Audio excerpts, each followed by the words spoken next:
श्री स्वामी समर्थ. नमस्कार. मी नंदिनी माझ्या यूट्यूब चॅनलवर तुमचं खूप मनापासून स्वागत करत आहे. तुमच्या मनातील सर्व चांगले इच्छा स्वामी महाराज पूर्ण करो ही स्वामींच्या चरणी प्रार्थना करते आणि आजच्या व्हिडिओला सुरुवात करते.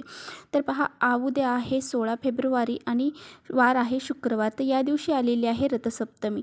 तर रथसप्तमी हा दिवस असं म्हटलं जातं की ज्या दिवशी सूर्यभगवानांचा जन्म झाला होता तो दिवस म्हणून साजरा केला जातो. तर पहा, पुराणानुसार प्रत्येक वर्षाच्या माघ महिन्यातील शुक्ल पक्षामध्ये जी सप्तमी तिथी आहे त्या तिथीला रथसप्तमी ही साजरी केली जाते. तर पहा, रथसप्तमीच्या दिवशी सूर्याची उपासना करण्याचा दिवस आहे. रथसप्तमीच्या दिवशी सूर्याची पहिली किरणे ही पृथ्वी तलावरती पडली होती, तेव्हा त्या दिवसाला रथसप्तमी ही साजरी केली. त्यामुळेच बघा, या दिवशी आपल्याला सूर्याची पूजा करायची आहे, सूर्यदेवांना अर्घ्य द्यायचा आहे आणि घरामध्ये पहा आपल्याला काही कामं देखील सकाळी आपल्याला लवकरच करायची आहे. ती कोणती कामं करायची आहेत तेच आजच्या व्हिडिओमध्ये आपण जाणून घेणार आहोत. ज्या घरातील महिला ही कामं करतील त्यांच्या घरामध्ये सुख, शांती, समृद्धी, ऐश्वर्य निर्माण होईल. वर्षभर पैसा कधीच कमी पडणार नाही आणि कोणतेही वाईट कर्म जर आपण केलेले असतील, काही पापं आपण जर केलेली असतील, त्या कामातून आपली सुटका होईल आणि जे काही रोगराई आहे, आजारपण आहे, त्यातून सुद्धा मुक्ती होईल. त्याचबरोबर आपल्या ज्या काही मनोकामना आहेत त्या देखील पूर्ण होतील. तर पहा, अशा कोणती महत्त्वाची कामं आहेत तर ती आपल्याला उद्या सकाळी लवकर उठून करायची आहेत. तर याबद्दलची संपूर्ण माहिती आजच्या व्हिडिओमध्ये मी तुम्हाला देणार आहे, त्यामुळे व्हिडिओ कुठे स्किप न करता शेवटपर्यंत नक्की बघा, जेणेकरून तुमच्यापर्यंत योग्य ती माहिती पोहोचेल.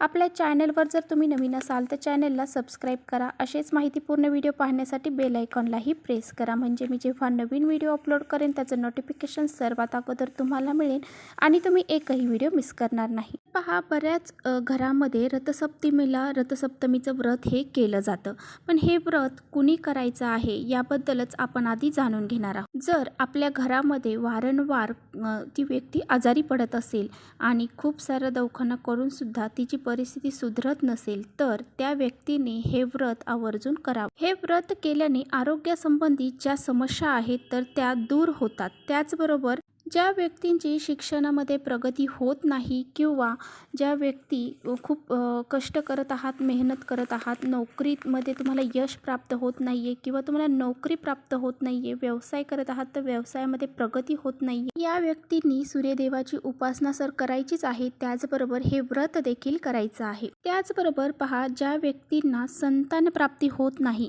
मुलं होण्यासाठी काही अडथळे येत आहेत तर यांनी सुद्धा हे व्रत करायचं आहे. पहा, यापैकी कोणतीही अडचण तुम्हाला जर असेल तर तुम्ही हे जे रथसप्तमीचं व्रत आहे तर ते सूर्याच्या उपासना तर करायचीच आहे, त्याचबरोबर हे व्रत देखील त्यांनी करायचं. पहा, ह्याच व्यक्तींनी हे व्रत करावं असं अजिबात नाही, तर ज्यांना आपल्याला व्रत करायचं आहे असं वाटत आहे त्यांनी सुद्धा हे व्रत आवर्जून करावं. तर हे व्रत केल्याने सूर्यदेवांचे आशीर्वाद तर आपल्याला लाभतातच, त्याचबरोबर आपले जे वाईट कर्म आहे त्यातून सुद्धा आपली मुक्ती होते.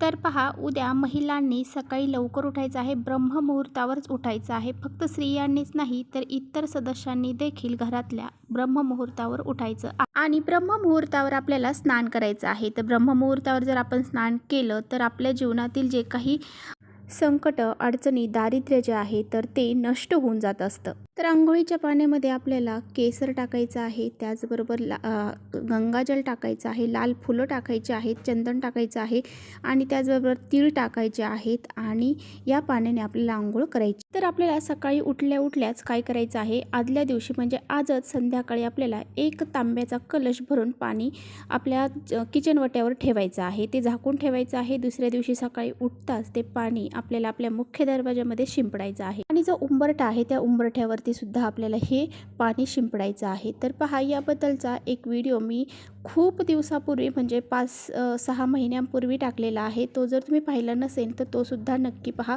की हे पाणी शिंपडल्याने काय होतं आणि कशा पद्धतीने हे शिंपडायचं आहे. तर हे पाणी आपण उंबरठ्यावरती सकाळी उठल्याच्या नंतर टाकल्यामुळे आपल्या घरातली जी नकारात्मकता आहे ती नष्ट होऊन जाते आणि आपल्या घरामध्ये सकारात्मक लहरी निर्माण होते. त्याचबरोबर पहा, मुख्य काम आपण काय करतो, तर आपण आपल्या उंबरठ्यावरती असं काही सण तिथी असतील तर शुक्रवार असेल गुरुवार असेल तर आपण या दिवशी आपल्या उंबरठ्यावर हळदीचं लेपन करत असतो.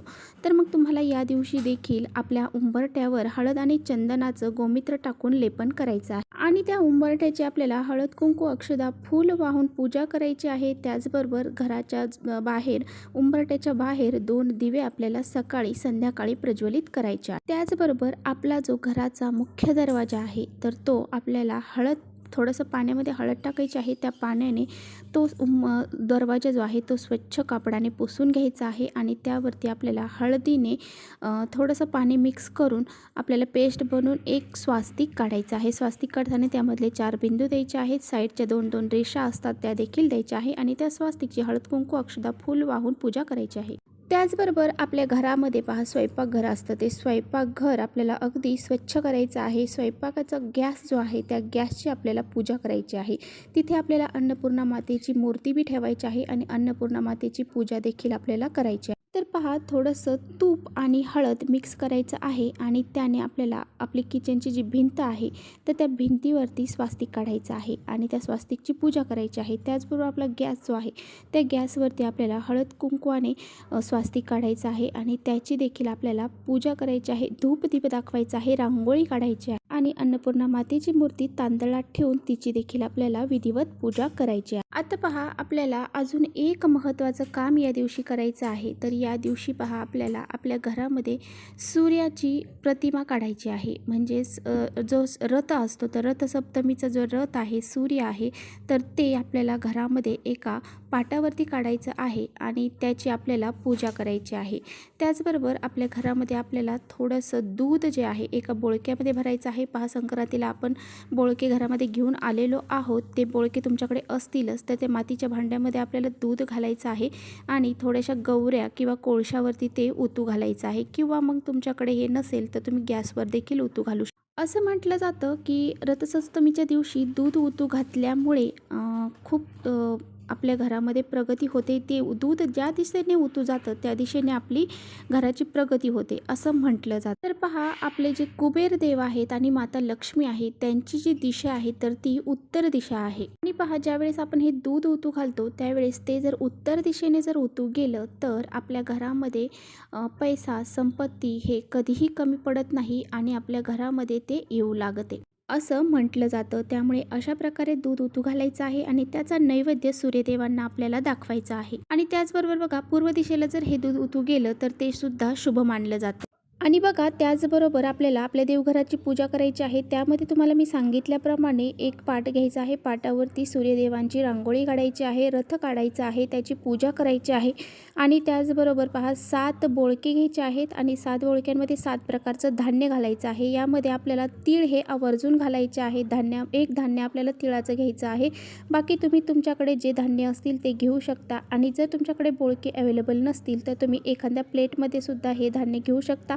रथसप्तमी 7 अंकाला अतिशय महत्त्व आहे. त्यामुळे 7 धान्यांची पूजा या दिवशी आपल्याला आवर्जून करायची आहे. आणि त्याचबरोबर तुळशी मातेला सुद्धा आपल्याला जल अर्पण करायचं आहे. त्या जल अर्पण करत असताना त्यामध्ये आपल्याला थोडेसे तीळ अर्पण करायचे आहेत आणि थोडेसे गंगाजल आपल्याला त्यामध्ये घालायचं आहे आणि हे आपल्याला तुळशी मातेला अर्पण करायचं आहे. त्याचबरोबर सूर्यदेवांना आपल्याला खिरीचा नैवेद्य दाखवायचा आहे, भाताचा नैवेद्य दाखवायचा आहे. तुमच्या इच्छेनुसार तुम्ही कोणत्याही प्रकारचा नैवेद्य हा सूर्यदेवांना दाखवू शकता आणि जे दूध ओतू घातलेलं आहे त्याचा नैवेद्य तर आपल्याला दाखवायचाच आहे. अशा प्रकारे काही महत्त्वाची जी कामं होती तर ती आपल्याला या दिवशी आवर्जून घरामध्ये करायची आहेत. ही कामं आपल्या घरामध्ये जर आपण केली तर घरामध्ये सुख शांती समृद्धी ऐश्वर्य निर्माण होते आणि वर्षभर आपल्या घरामध्ये कशाचीही कमतरता पडत नाही. धन धान्य पैसा हा आपल्या घरामध्ये कायमस्वरूपी येत राहतो. जर तुम्हाला व्हिडिओ आवडला असेल तर नक्की लाईक करा. चॅनलवर नवीन असाल तर चॅनलला सबस्क्राईब करा. परत भेटूया अशा छानशा व्हिडिओसोबत. तोपर्यंत श्री स्वामी समर्थ.